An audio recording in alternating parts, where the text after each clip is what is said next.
Okay,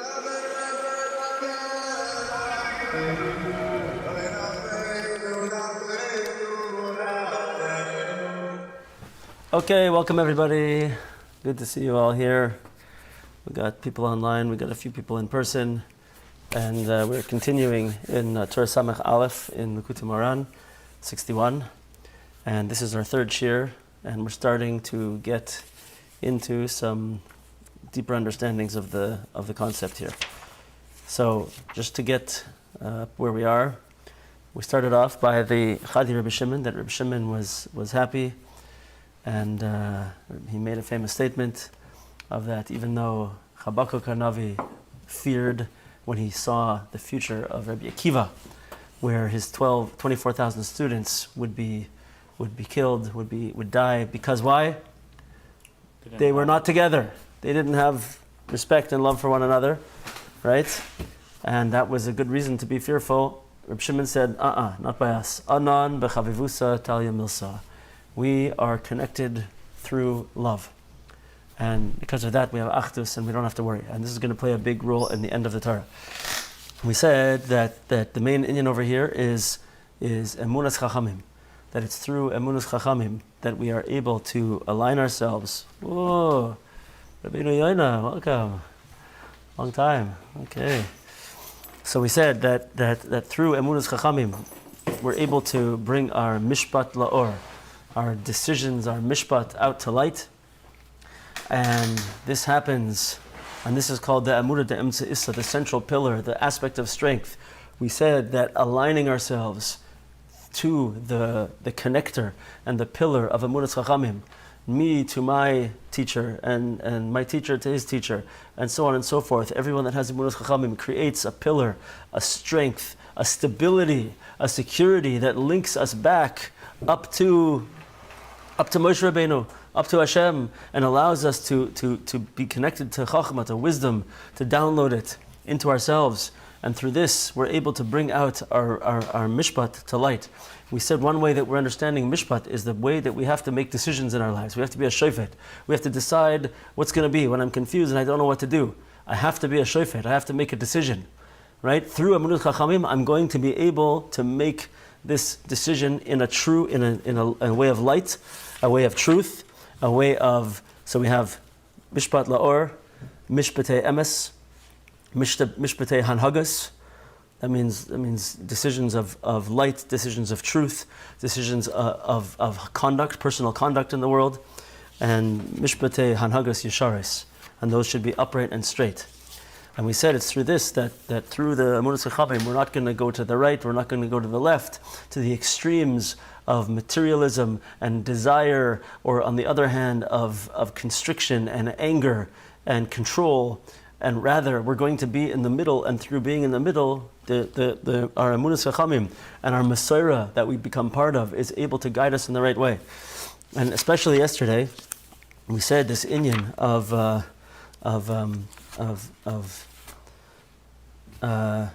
okay, you know what, let's start at the bottom of page 198, where it says, there's a bunch of books up there, by the way, if someone wants to grab them, English ones. They are volume 7, lessons 58 to 64. 58 to 64. So we said, this is all when we have Emunas Chachamim. But when we have a blemish, when we're poigem Emunas Chachamim, we are now nidon b'yigias basar. We put ourselves into the realm of the wearying of the flesh. Okay, so we're gonna pick up here. We began this topic last week. In mine, it's page 198. It might be 196 in yours, but you'll see. No, with different versions. There's one of them. Let me see. Yeah, 198. 198. Okay. So we're now going to get back into the inyan of Yigias Basar and Moisres that we talked about last night, and we'll go weiter from here. Last week. And we'll go weiter from here. Okay.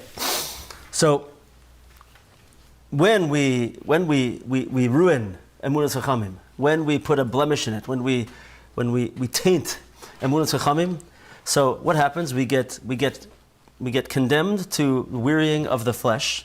Hainu b'moisres. So like this.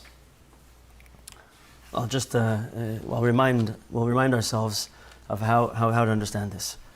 So first of all, let's read one more sentence. Chazal say in the Gemara in Eruvin, "Haloya gal divrei chachamim nidon b'tzoyer resachas."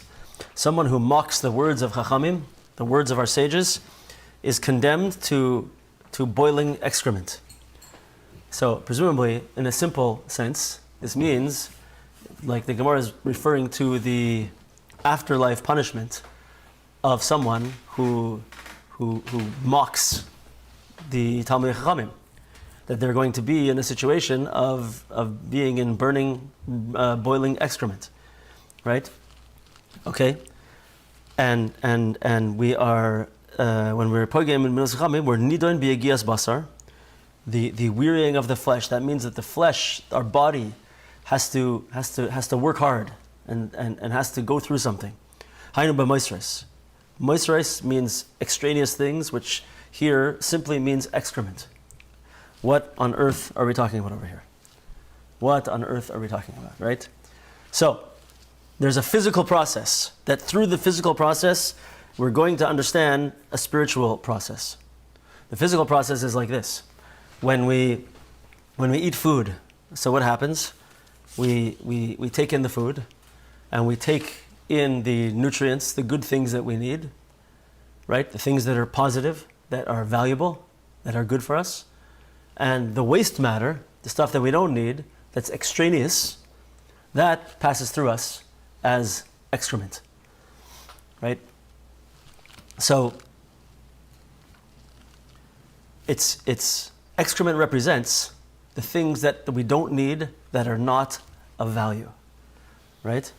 So corresponding to this, we have this inyan of moisres, things that are extraneous in the way that we govern ourselves, the way that we behave. Meaning what? So, like we said last week, but we'll continue. A person has only a certain number of hours in the day, a certain number of minutes in the day. And we are able to take that time that we have and make it valuable, make it important, right? I can take, a half hour and I can spend it speaking to a person who needs encouragement. I could spend it learning Torah. I could spend it preparing food for Shabbos. I could spend it preparing divrei Torah that I'm going to say at the Shabbos table. The list could go on of good things I could do. I could go and give tzedakah to somebody. You name it. How many good things can we do, right? And every time I do something like this, that time is now valuable and essential, right? Think about the first one we said. Go and spend some time speaking to a person who needs encouragement. What have you done for that person? How important was that? That person felt connected to, that person felt like you cared about them, right? You now changed that person's day, maybe changed that person's life, right? This is so valuable. You just took that half hour and you did something amazing. It's so useful and important. It's valuable. Or you could, everybody knows what my favorite example is of wasting time, right? You could pick up your phone and scroll through nothingness for that same half hour. And what happened to that half hour? Nothing. It's gone. It's done. It was nothing useful happened. And if you want to tell me, Rabbi, but there's some useful things I could do. You didn't do that, okay? If you did useful things, okay. But I'm talking about when you don't. When you just are lost in that ridiculous scroll. Get a filter on your phone. Wipe out all that stuff. But trust me, it's the best thing you could do. Right? But what happened to that half hour? It's gone. That half hour is useless. It's like extraneous. It's worthless. It's nothing. As opposed to that half hour of value that's important, this is extraneous, useless. It's waste matter. That half hour became waste matter. So I can live my life adding value and importance through the things that I do, or I can be living my life in a bechina of moisres, only creating wasteful, excrement-like behaviors. Can you imagine? Right? So this is the inyan of Moisres, and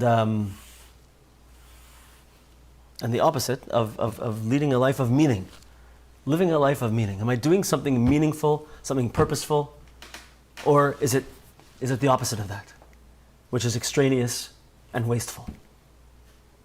Meaningful, purposeful, or extraneous and wasteful? What am I doing with my life? What am I doing with my life?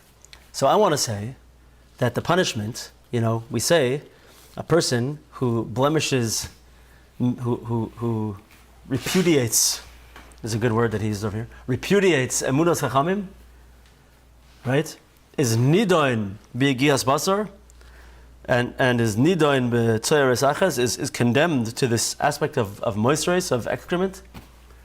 It's not some kind of far out there afterlife punishment only, right? Rather, if you engage in this behavior of moisres, you're nidoin b'moisres. You're condemned to a life of wasteful purposelessness. It's like your punishment. You're creating it yourself. If you do it and you use behavior that you go against the divrei chachamim, and you go away from this pathway and this channel and this alignment of our tradition and our Messiah, from the tremendous wisdom from Moshe Rabbeinu all through all of the Talmidei Chachamim that comes down to me, that gives me the way to live, the way to be purposeful and meaningful, and the way to live an amazing life. And I choose to go away from that and to mock it. So, you know what? Then I'm going to be condemned to living a life of purposelessness, meaninglessness, and wastefulness. That's what it's going to be. I'm going to be living a life of excrement. So it's not only this far off punishment. It's like this is the life that you're condemning yourself to if we do such a thing. If we veer away from that, and this is the inyan. Emunas Chachamim means I'm plugging into, I'm aligning myself with the channel of all of the advice, all of the tradition, all of the Messiah, everything that comes down from our entire Torah. Shebiksav Torah Shebal Peh. This is when I align myself with this, I'm putting myself into a place of meaning and purpose, and I'm putting myself in the middle. I'm not being pulled to physical desires. I'm not being pulled to anger. Rather, I'm going along this path. This is the life of meaning and purpose. This is the amazing part, right? Kamosh Katsup, like the pasuk says in the Gemara, "V'halag harbe yigias basar." Lag harbe yigias basar, and the Gemara over there learns this statement in two ways. But the way that Rabbi Nachman is learning it is the second way, which is lahag, really means loyeg, like to mock, right? The Gemara itself says that too much mockery causes a wearying of the flesh, which is when the body has to work too hard in order to process the food, and it creates this aspect of yuckiness and excrement. Okay. Vehu, mida keneged mida. And it is mida keneged mida. It is measure for measure. In other words, exactly what you did is what you're getting back. How do we see it? Ki hu einoi mamin b'divreihem umalig aleihem. You didn't have trust in their words, the words of the Chachamim. Umalig aleihem, and you mocked them. V'divreihem hem achla moisar etzlai. And their words, the words of our Chachamim, the words of our tradition, became like extraneous to you. Like you don't need them. They're valueless and useless to you, right? That's what you made them. Alkein nidan b'moisrais. So therefore, you're going to receive this afterlife punishment of boiling excrement, and you're going to live a life now of excrement. Why? Because you're condemning yourself to a life without meaning and purpose, and just wastefulness, right? This is such a thing in our time, that people can spend so much time. Like people my age, I'm a Gen Xer, and people my age love to talk about the way that we were raised compared to the kids nowadays. And we like to talk about these things, and people have like these things that they say like, oh, we went outside to play, and we only had to come in once the street lights came on, right? We were just free, and we were outside a lot, and we were doing actual things with actual people. as opposed to just, being on electronic devices all the time. Okay, it's maybe not as romantic as it really was, but right? But parts of it are true in that there was a lot more personal contact, and kids, they if they wanted to do anything, they had to go and find their friends and play. You didn't have, there was like a few channels on the television, right? Maybe you had, if you were well off, you maybe had one video game. Computers in the house did not exist yet, right? So you weren't connected with people unless you actually went and connected with actual people. And so kids played with each other. And when families went out to do something, like, imagine this, you couldn't be reached. Like, as soon as you left your house, like, that was it. No one could call you, because there's no such thing as a cell phone. So you were gone, and nobody was worried, or nobody was like, why isn't this guy calling me back? Right? Why isn't he text? Sometimes if someone's texting you, or if you're texting someone, and you don't hear back from them within like 30 seconds, like, what's wrong with this person? I've been waiting for 3 minutes already, and they haven't responded to me. I see, there's 2 blue check marks. I know they read it. Why are they not getting back to me? What's wrong with them? Right? It didn't used to be like this. You left your house, you're gone. Nobody could call you. You're doing something, and you have to be focused on that thing. Right? Totally different. And so there was a different level of focus and connection that we don't have nowadays. So nowadays, it's so much easier to get lost in purposelessness and meaninglessness. Right? Like what can happen with the way that we're connected and all of these things in social media, all of them, right? Is we can just get absolutely lost, and hours can go by where we didn't connect with a single person despite being connected to the entire world. We didn't actually do anything. We didn't really think. We just allowed our brains to be shut off. We just turned into a complete zombie and it can be hours and hours, right? So it's something that didn't exist before. So we have a huge challenge with this now. It's a huge challenge, right?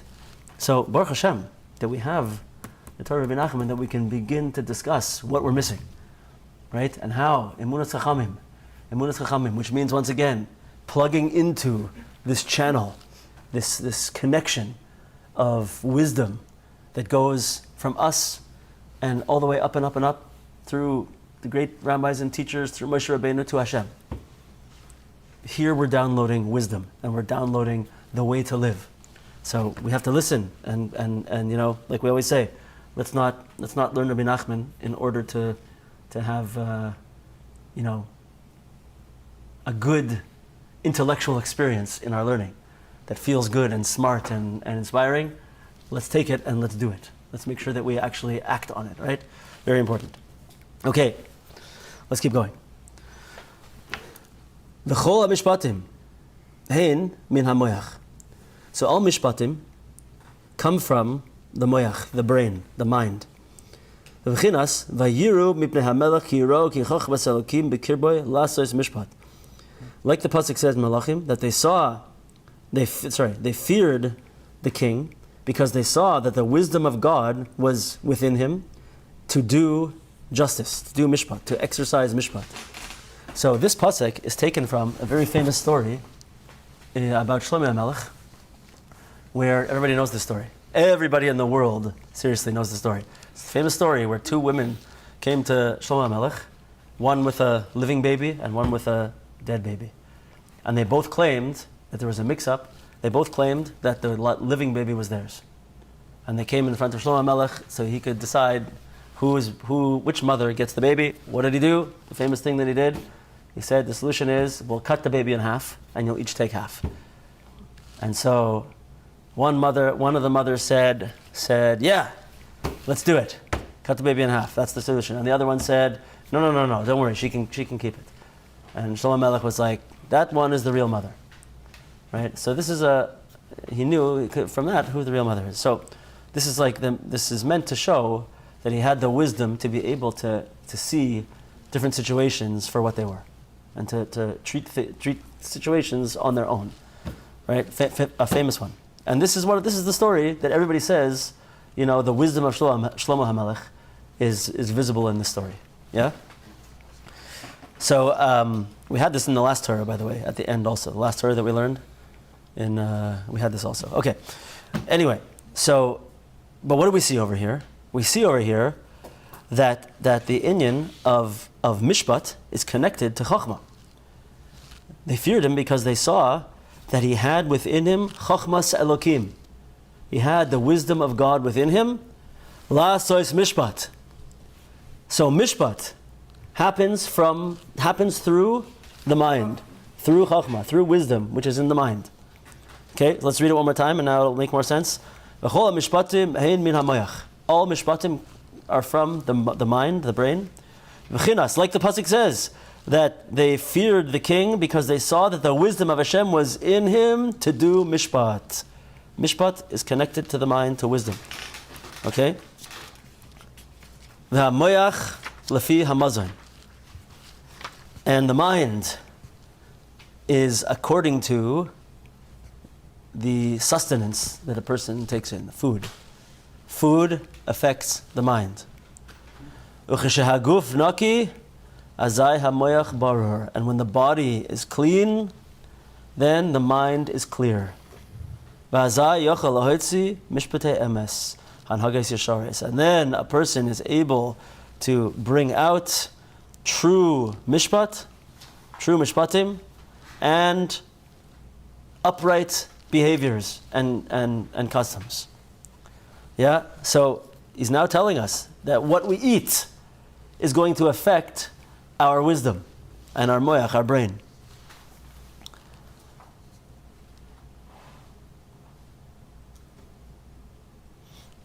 I mean, there's a lot to say here, but let's just start by saying like this, that physically, right, when we eat food, we know how it works, right? It goes into our digestive system.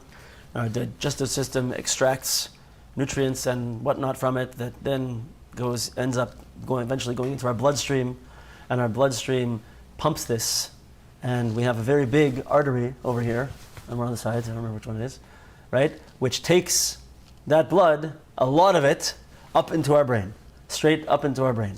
Our brain is fed and energized and oxygenated through our blood, and all of the nutrients from the food go into there. When we eat, it goes to every part of our body, but certainly it goes to our brain.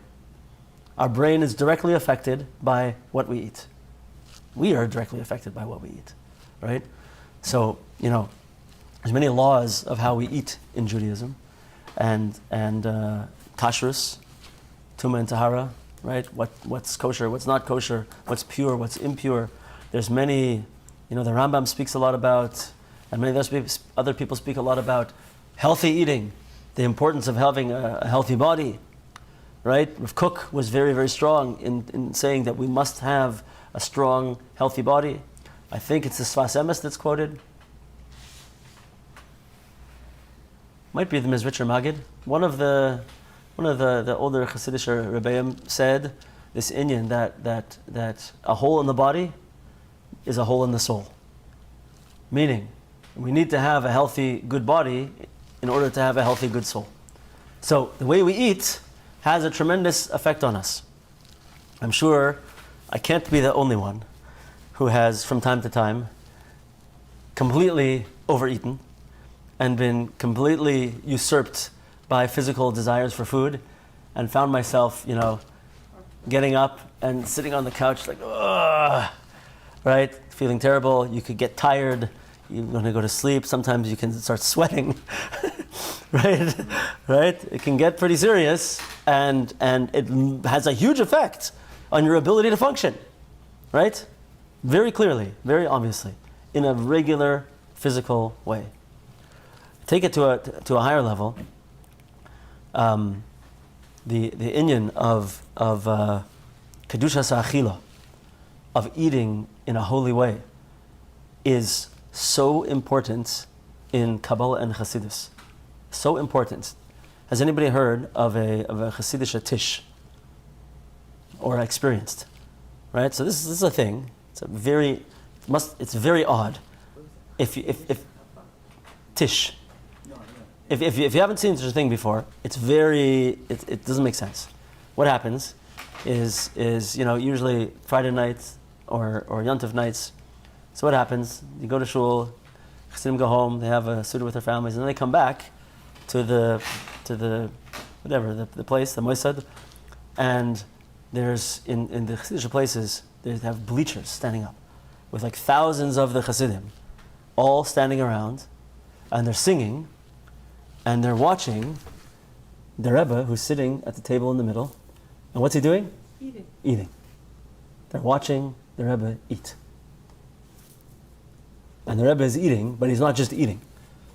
If he's a real Rebbe, he's not just eating. Something is going on. Something very, very deep is going on when the Rebbe is eating. I remember the first time I experienced this. I've said it a number of times, but I experienced this. I went to the tish of the Toldos Aaron Rebbe. This was back in 2001, a long time ago. It was the first time that I was at a tish, and I went, and I saw, and I was like mind blown by the whole thing, and I was like, well, what is happening here? And it was geschmack and singing and the whole thing, and I think they like it when like non-Chassidish people come.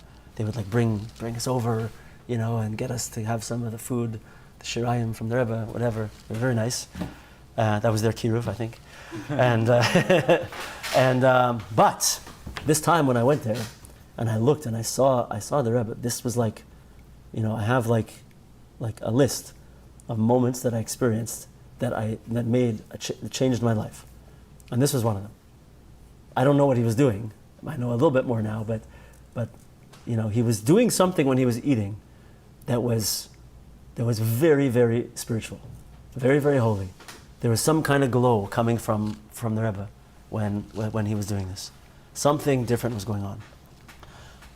There's a whole section of kavanas, Kabbalistic intentions of eating in the Kisvei Arizal. A whole thing about I don't want to get into it, but it's complex things. But there's 4 sections within the mouth that represent different names of God and different things that are being drawn down through the eating when you're eating. And this is really what we're supposed to do when we're eating.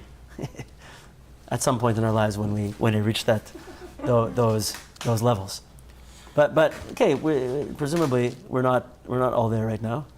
I don't know, maybe you guys are, but right? But something connected to eating is very, very, very important. Right?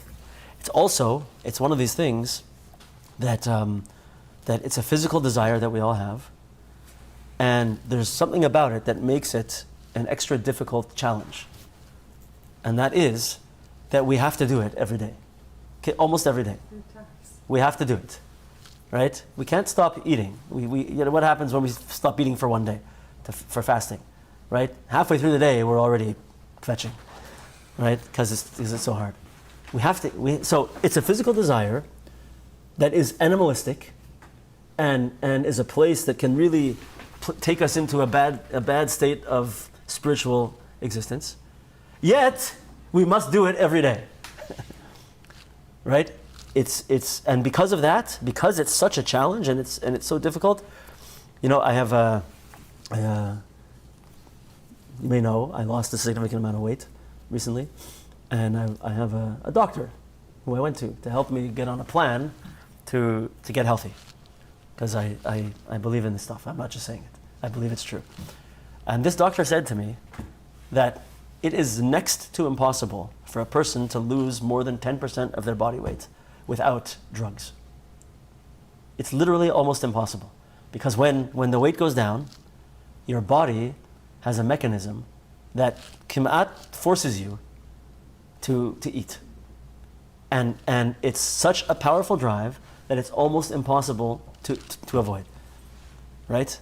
Meaning, you want to stop eating, you want to control yourself, you want to be a little bit of a person of precious who separates from the physical. It's not easy. It's extremely difficult. So why am I saying all these crazy things? I just want to point out that eating in Judaism is not just something we do to keep going. it is meant to be extremely holy. And there are levels upon levels upon levels where a person can grow in their connection to food and eating. It's not a joke. What's the famous statement that we always say to describe every Jewish holiday? Eat food. They killed us. No, sorry, they tried to kill us. We won. Let's eat. Right? This is what everybody says. But, did you ever think that it's odd that kind of the main thing we do on all of our holidays is sit there for like hours at a time at meals? It's very human.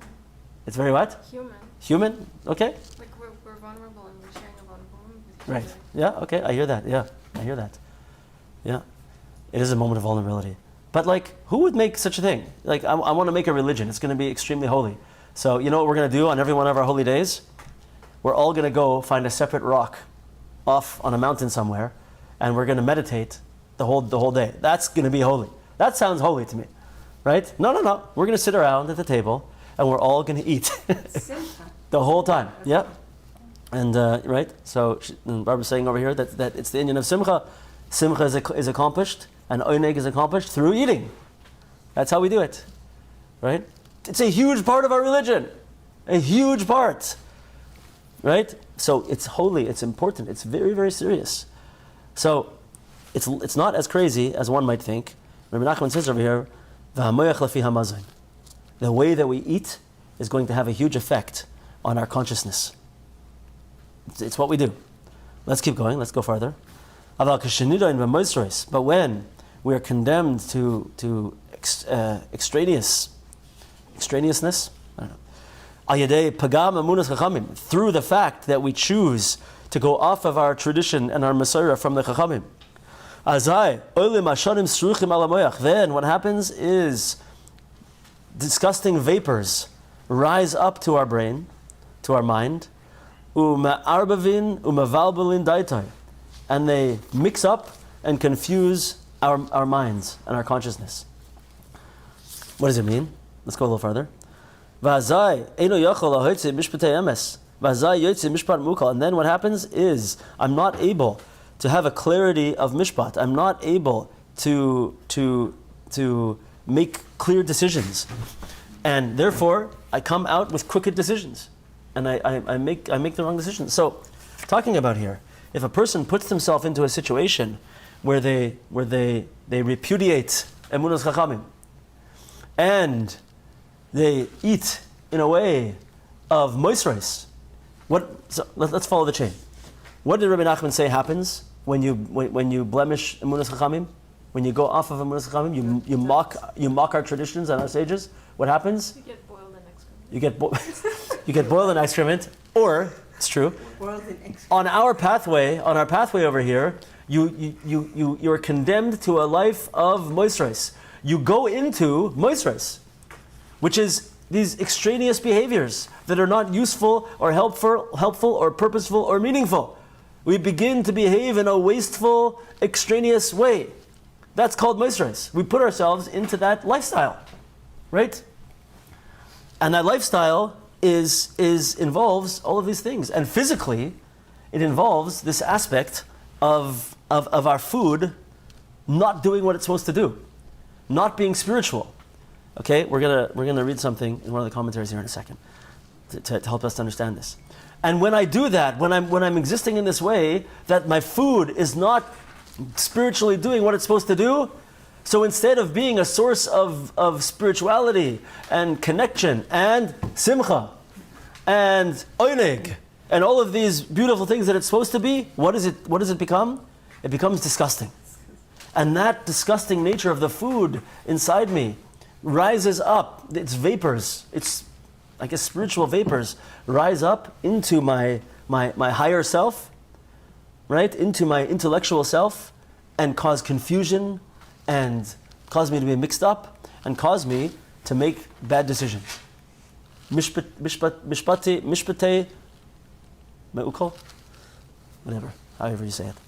To make a mishpat me'ukal, a crooked judgment. Yeah? So how does this work? How does the food aspect work over here? So listen to this.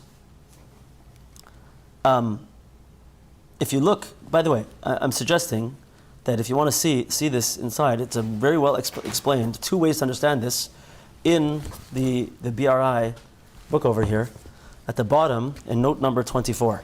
So at the bottom of page 202. So here's the deeper meaning of what it means to boil an excrement and to have a mind that's polluted by the vapors of this excrement. So he says like this: with no vessels to receive it, the light in the foods he eats disappears, and all he is left with is, 1 second.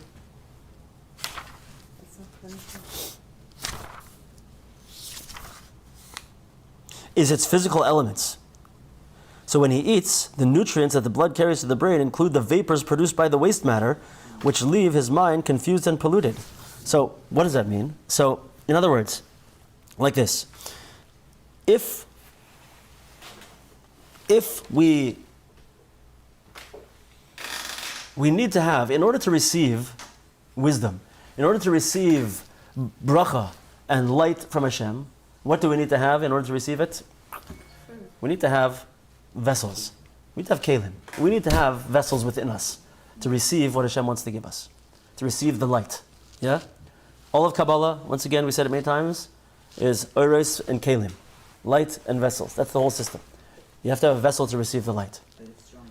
How do we build vessels? How do we build kelim and vessels? And base is in emunah, for sure. It is through emunah, basically. Through emunah. And emunah tzachamim is a big part of it. So when I have, let's just say emunah to start with, when I have emunah, I'm building vessels. When I have emunah tzachamim, I have a vessel that's able to receive. If you remember earlier on, receiving was a big part of what we're talking about here. I have to be a person who's ready to accept and receive. Right? Emunah tzachamim gives me a vessel, gives me a keli that I can receive from. Oh, so now when I have kelim and I eat my food, and now I'm also a spiritual person because I'm connected to the Chachamim and all of Torah. Remember, when I say Chachamim, I'm not speaking about, specific rabbis. I'm talking about, all of the Torah Shebiksav and Torah Shebal Peh.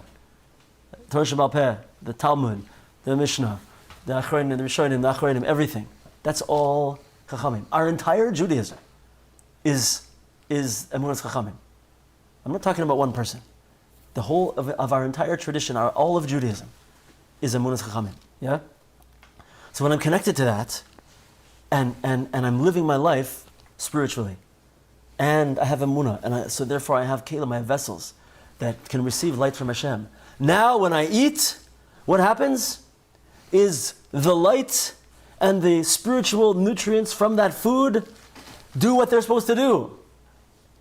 And they're useful, and they're positive, and they're fulfilling a purpose. So they're amazing. And the light is converted to spirituality and ruchnius, and it comes up and fills me and gives me chachma, let's say. Goes into my mind.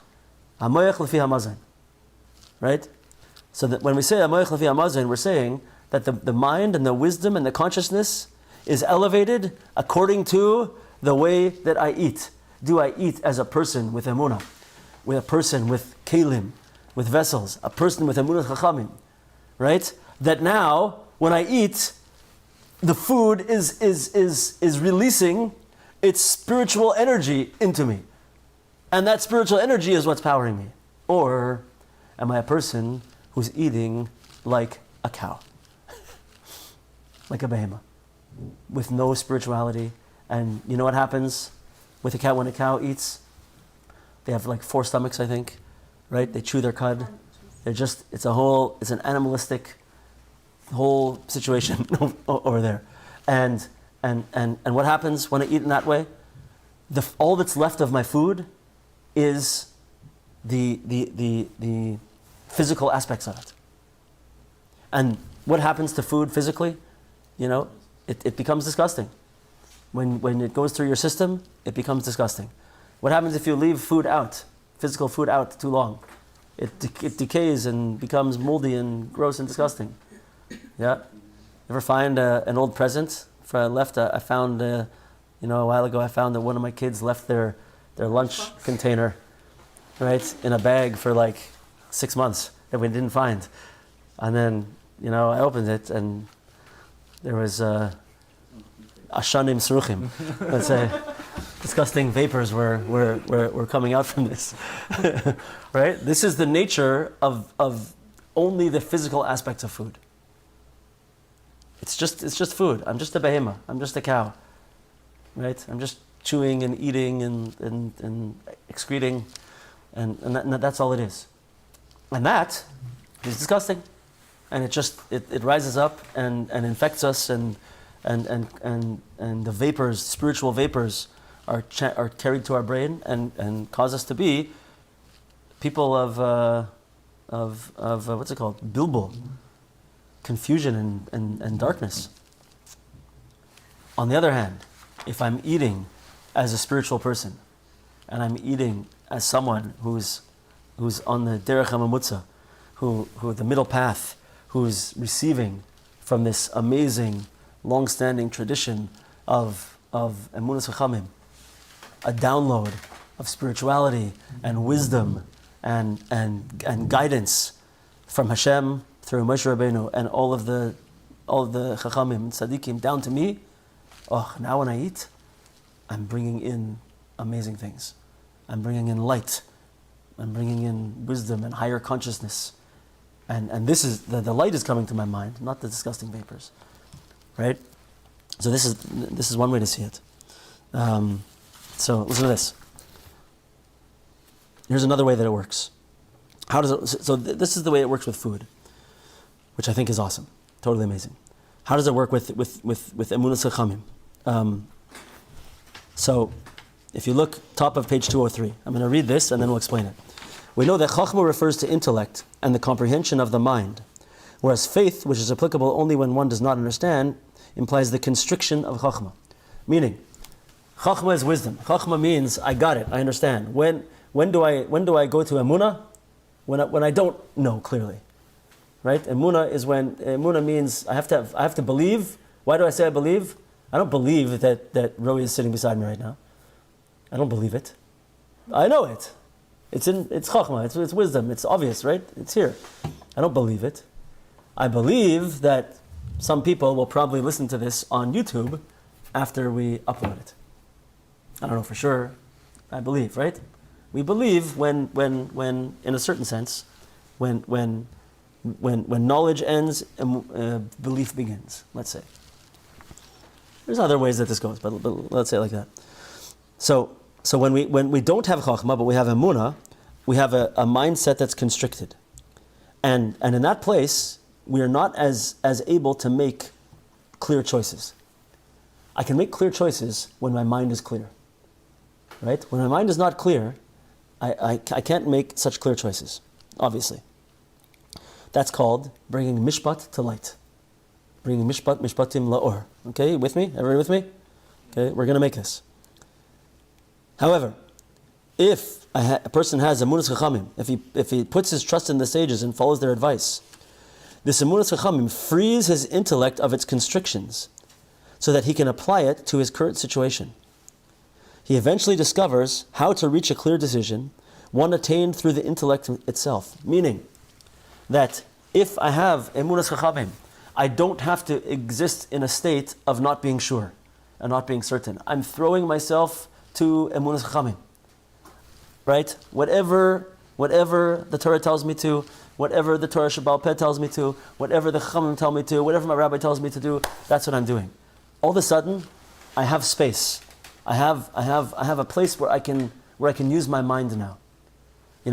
I'll say practically, when a person doesn't have this, they can spend time in fear, in doubt, and in overthinking a lot. Why? Because I don't know what I'm doing, and things are important, and I'm worried, and I'm scared what's going to be. So I'm ruminating and percolating all the time. What's going to be? How am I going to do the right thing? How am I going to figure it out? Right? Why? Because I'm just using me, and I'm thinking that I'm the one who's going to figure everything out. Right? And that is a really bad move because we don't have the wisdom to do that. You know what we need in order to be able to make right decisions? We need emunas chachamim. We need to have all of Torah and Masorah behind us. And when we do that, and when we say, you know what I'm going to do? I'm not sure, but I know that it's going to be according to Torah and according to emunas chachamim. And if I don't know, I'm going to speak to someone. I'm going to speak to a rabbi who knows, a teacher who knows, and I'm going to ask them what to do. This is the whole concept of das Torah. That when we have something that we need to figure out, we go and we speak to someone who is a person who has this thing called das Torah. That means someone who's plugged in. Really, in our Torah, it means someone who has emunas chachamim, and his Rebbe had emunas chachamim, and his Rebbe had emunas chachamim, and he knows. And such a person is able to give us the answer. And when we are ready to say, this is what I do. When I don't know, I ask. Das Torah, my life is completely different. And I have a certain aspect of peace, a certain aspect of a settled mind, a certain aspect of menucha. Why? Because what's the worry? I'm going to do the right thing. I'm going to do the right thing according to emunas chachamim, according to Torah and Masorah. And what's going to be? I don't know, but I'll be doing the right thing. That's freedom. I'll be doing the right thing. That's freedom. That's right. And so there's a space. I've freed up a place in my mind where I'm not just focused and ruminating on this difficult thing that's going on in my life. Now I have space in my mind. Now I have space in my chokhmah that I can actually make a decision. My mind is free and clear and able to make a good decision. This is the first way that Reb Nassan explains how emunas chachamim is going to help me to make mishpatei emes. It's going to help me to make these good decisions. That's the first way. The second way, listen to this, is from the Parparas HaChachma, which is one of the main commentaries on the Likutei Moharan, which is the Chirin Rav. And so he says like this, Rav Nachman Michirin. So he says a little bit differently. He says like this. He says that really, where does Chachma come from? How do we as Yidden connect to Chachma? We connect to Chachma through our neshama. Right? Everybody knows, right? We say when we're, half the people here know anyway, we're putting our tefillin, and we're saying the L'Shem Yichud before we put it on. It says, V'haneshama sheba moichi, right? That the neshama rests and dwells within our brain. Neshama sheba moichi. That's the place. Neshama is connected to our brain, to our wisdom. So when a person is connected spiritually to their deeper selves, to their soul, to their neshama, they're going to have now a connection to Chokhmah. This is how we connect to Chokhmah. And when I don't have that, right, what does he say over here? Listen to this. Without faith, an emunah is what connects me to my neshama. Without faith, a person is unaware of his inner light, and therefore succumbs to the dark emptiness of materialism, which is what? Moisres, waste matter.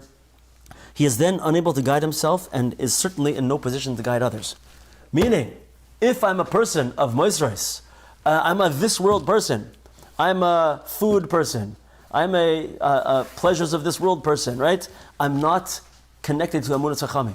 I'm not coming to learn Daf Yomi every day. I'm not coming to learn Torah, to connect to Torah Shabbal Peh, all of the books, to have connection to Rebbeim and whole pathways, right, of Masorah, right? If I have that, and that's putting me on the path to being connected to my neshama, that is the deeper essence of me that actually makes that connection to Chachma. Now, I'm able to have Chachma. I'm able to actually make decisions the right way. So once again, if I learn Torah, if I have emunas chachamim, if I ask das Torah, if I'm a person who focuses on spirituality, right? You know who else are chachamim, by the way? Are Reb Shimon Bar Yochai and the Arizal and the Rashash and all of the Chassidim and everybody who are into deeper spiritual things. That's also emunas chachamim. That's also Torah Shabbal Peh. right? So if I'm focused on all these things and I'm connected, now my neshama is connected. Now that neshama that I'm connected to is connected to Chachma that comes down from the highest places from Hashem through Moshe Rabbeinu and all of the Talmidei Chachamim and sages throughout the ages comes down to me, and now I have wisdom. Now I can make a decision, right?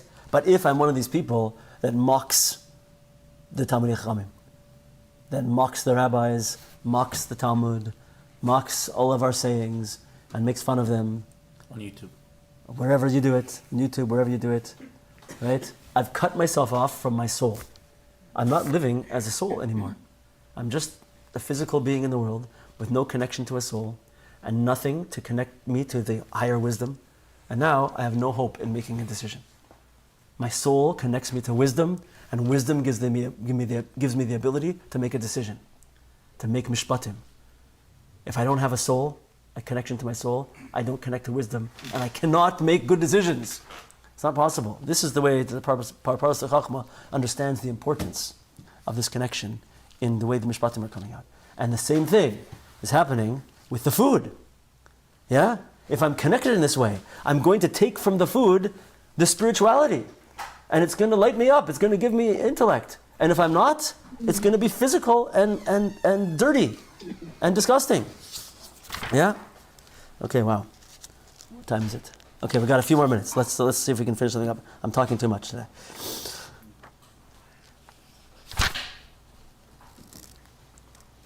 B'chinas, right. So as I yoytze mishpat meukol b'chinas ki rasha machtir es atzadik al kein yoytze mishpat meukol.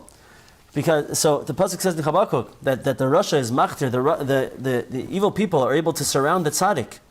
Al kein yoytze mishpat meukol.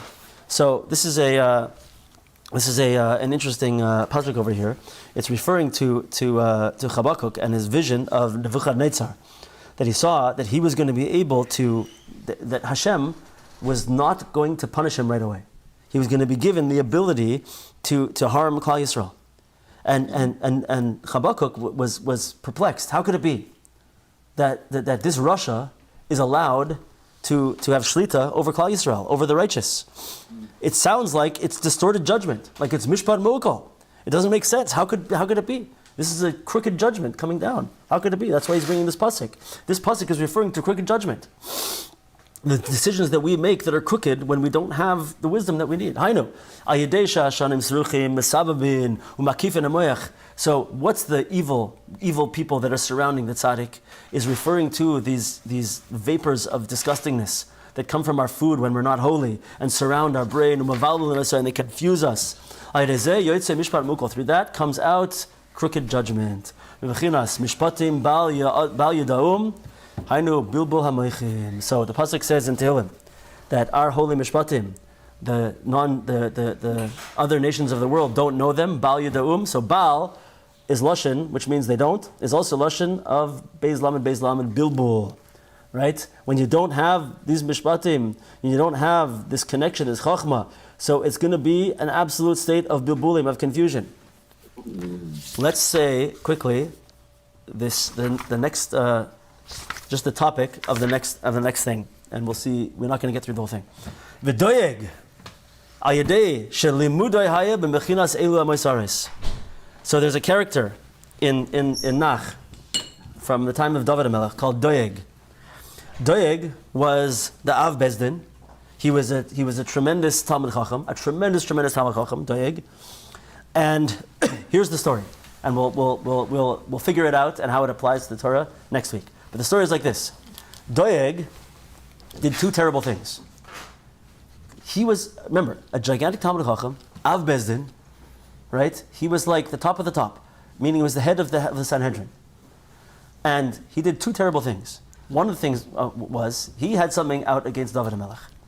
First thing he did was he figured out a way to say that David HaMelech was really a mamzer, chas v'shalom, and should not be allowed to be part of Klal Yisrael. David HaMelech.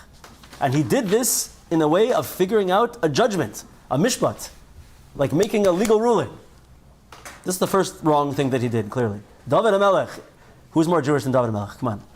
Right? Everybody wears the Magen David. Right? Every Jew. Even the, people who are not, right? That's the first thing. The second thing he did, which is terrible, is there was a place, a city called what's it called? 1 second. Called Ir Kahanim. What's it called? Noiv, Ir Kahanim. Noiv, a city of Kahanim, of priests. And David Melech was there, or David Melech, one of his advisors was there, and Doeg saw this, and he assumed that city was conspiring with David Melech against King Saul, Shalom Melech. So he made a determination and advised the king that these guys are rising up against you. We should go now and kill that entire city of Kahanim. And so they did. This is what Doeg did. So, Doeg was the head of the Sanhedrin, the Av Bezdin, huge Talmud Chacham. And what came out from him? Absolute mishpat me'ukal. Absolute crooked judgment. Actual judgments that he made that were unbelievably terrible. How could this happen? So next week, we'll begin to discuss how did the story go, how did it happen, and how does it connect to everything we're saying in our Torah so far. Shkoyach, everybody. Have a great night. Sorry, there are other shiurs coming in. We gotta stop. All the best, guys.